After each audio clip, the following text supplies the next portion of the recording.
Thank you, sir.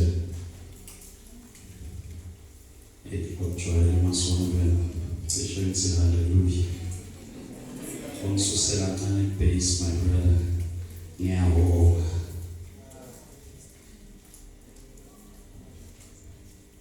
Yeah. Two years. Youth Alive Organization founder and director, Mr. Paul Kambule, and the whole YAO team, Master of Ceremonies, Ms. Muyanda Mahlanga. He also allowed me to pass my sincere greetings to all the guests that are here today, in particular the guest speakers, Mr. Kulegan Msweli, Miss Ukosi Dlamini, Mama Mandi Sazwane Machakada, Mr. Pumlan Mate, Mama Tandi Tumaro, Mama Tola Ntlachwago. In no particular order, I greet you. In our midst are entertainers as well, which are Miss Telly Dlamini, Anthonymus, the poet, and Brother Samkelo Nyamane, who just left the stage. Fellow leaders, brothers and sisters, all of us present here in this Youth Alive Leadership Summit of 2021. I feel very honored to be here among you to address you on a theme that is very close to my heart, in a line called which is youth empowerment and education for sustainable development. Colleagues, we are at a time of many limitations brought to us by the coronavirus, among other things. We are now going for 2 years, still battling COVID-19 pandemic as the global community. I would therefore love to pass my sincere condolences, first and foremost, to all those who lost family members, friends, loved ones, and to this notorious virus. Mr. Msweli, I was reading Facebook a week ago, and I noticed that you lost your father a month ago. I took it upon myself, sir, to pass my sincere condolences to you. Another sad story befell us this week of the sad passing of Sakile Tlachwa, who stood on this stage last year during the 2020 Youth Alive Youth Summit. We buried her this morning. Better I say less about her, as I pray that her soul may rest in peace. Colleagues, we can all agree here that the future of this country, and this country, Eswatini, is young, is a young nation. Like most, if not all African countries, the Kingdom of Eswatini is a young nation. When I talk about Eswatini being a young nation, I refer to the statistics that Mr. Paul just shared here of the youth, of the State of the Youth Report of 2015 that says more than 70% of the population of Eswatini is young people aged between 0 and 35. That is more than 800,000 people. That means Eswatini is a young country. That is the meaning of a young country, according to me. Colleagues, brothers and sisters, the future of Swaziland is in the hands of the young generation, the people, the young people of this time. We are the ones who are to decide what to do with this future while in our possession before it possesses us. Because our failure to plan and prepare for the future will result in it possessing us and eventually dealing dealing with us in an acute manner that will cause us many regrets, and it will be too late for tears. I dare all of us here today, we do not want to be a possession of anything, and we don't want that the future, and we don't want the future to deal with us in the same manner.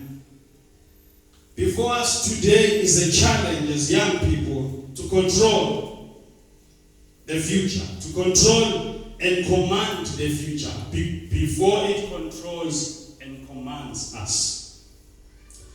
Colleagues, I call upon all of us here present, together with those who will read, watch, or listen to my speech even in future times, to prepare and arm well for the coming future.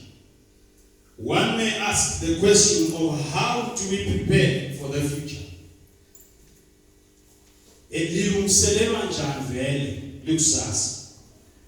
May I address you on that before I give this prestigious stage, ladies and gentlemen?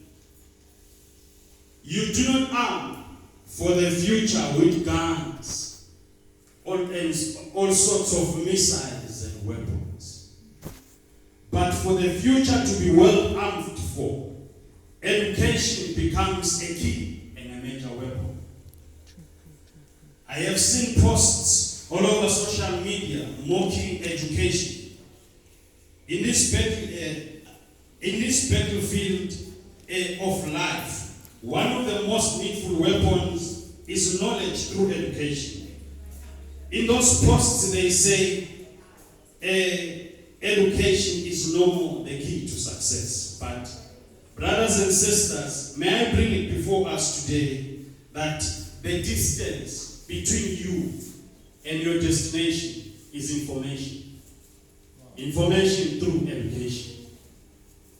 Between us now and the future is information, is knowledge through education. Some have a very wrong feeling that lies to them about education, and they say education is no longer the key to success. Let me warn you, never to fall for that trap. It's a trash. Between me and you today, let me reassure you that education in the past was the key to success. Education today, at the present times, is the key to success. Education in the future will be the key for success. That is to say, education will forever be the key to success. Brothers and sisters, for individuals, families, and communities and nations, education remains the strongest pillars of their economies. There is a thing called knowledge economy and intellectual capital. It talks about the amount of wealth that an individual can build equivalent to the amount of knowledge that person has. The language of knowledge economy does not believe that an educated person can be poor. That is from the mind and the heart of knowledge economy and intellectual capital. If you find an educated person poor, you must know that there's something wrong somewhere, somehow. There are many factors around the success of a person. Remember that there are other factors that make education magnificently a key to success. The question now would be, how are you using the knowledge that you have to boost your finances? How is your family, community, and nation benefiting from your knowledge? That is a question to be answered some other day. Colleagues, it gladdens my heart today that I'm speaking under the roof of a teachers' union building. Just a few days ago, on the 5th of October 2011 to be precise, here in this premise, in these very premises of the Swaziland National Association of Teachers, otherwise known as SNAT, there was a commemoration event of the World Teachers' Day, which was themed teachers at the heart of education recovery. The teaching profession is the mother of all professions. Ube beguyangami bengiyawuthi kulo leli viki leku-celebrate abotishela. We may rise just for a few seconds and clap hands for teachers. Just to honor teachers. Thank you very much. You may be seated. I have over the years wondered what education is. Many philosophers define education in their own correct ways because everyone has a correct meaning of a thing. But I love the meaning of education that agrees with me to say education is the experience of enlightenment. Education is associated with knowledge, information, wisdom, reading, writing, counting, etc., etc. When we talk of literacy rate in the general sense, we are talking about the number of people who can read, write, and count. Those are the basic element of literacy, at least according to me. Another struggling that is in the explanation of education is in the three forms that education comes in. Maybe to some of us who may not know, education comes in three forms. There is formal education, informal education, and non-formal education. Oftentimes we associate education with the four walls of a classroom. Educators in front, desks and chalkboards, etc., etc. Yes, I am with you there, but that is another side of education. But education is way more bigger than the four walls of a classroom. Yeah. My topic for today is youth empowerment and education for sustainable development. I have started addressing you on this topic already. Now my main interest as I finish is sustainable development.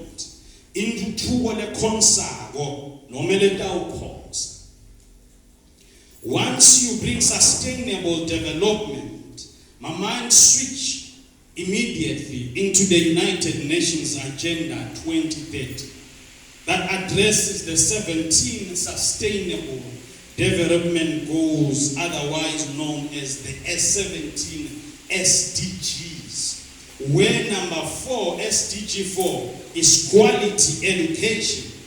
We can mention all the SDGs, but for me, number 4 is the answer and the solution to more than half of the SDGs.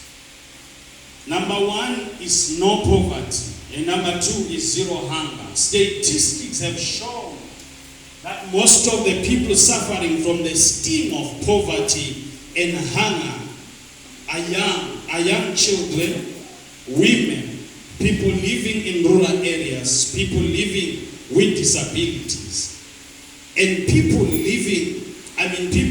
are uneducated. You name the groups as listed in some tools. Even here in Eswatini, the statistics are showing the same.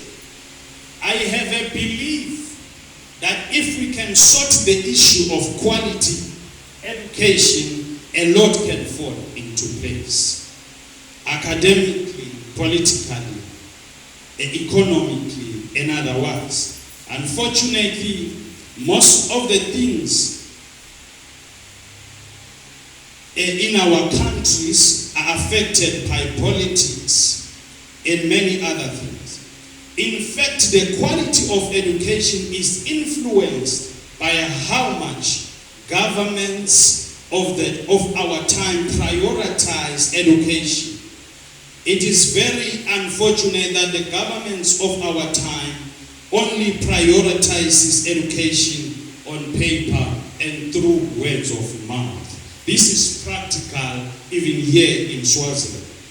Mr. Paul Nkambule and your team, the YAO team, our hosts here today, I would love to bring into your attention that without education, there is no professional woodworker, there is no professional footballer, nurse, engineer, plumber, leader, a professional hairdresser, professional waiters, mat makers, etc., etc.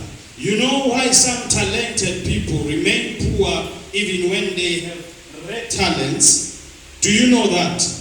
It is because they are running away from the education behind their talents. You have a talent of playing soccer. I dare you to start your career without being in a soccer academy. It will be a disastrous career. All those professions are the offspring of the three different forms of education. Even those the stabanga good education they around the world. Onke ematalenda ane education yakho. I continue. I therefore encourage us here today to apply the knowledge that we have in our daily lives and the work that we do. Live an enlightened life. To the students who are present here, I suggest that you press on and work hard, more especially on the formal side. Anything that you understand, anything that you do not understand, go and research about it.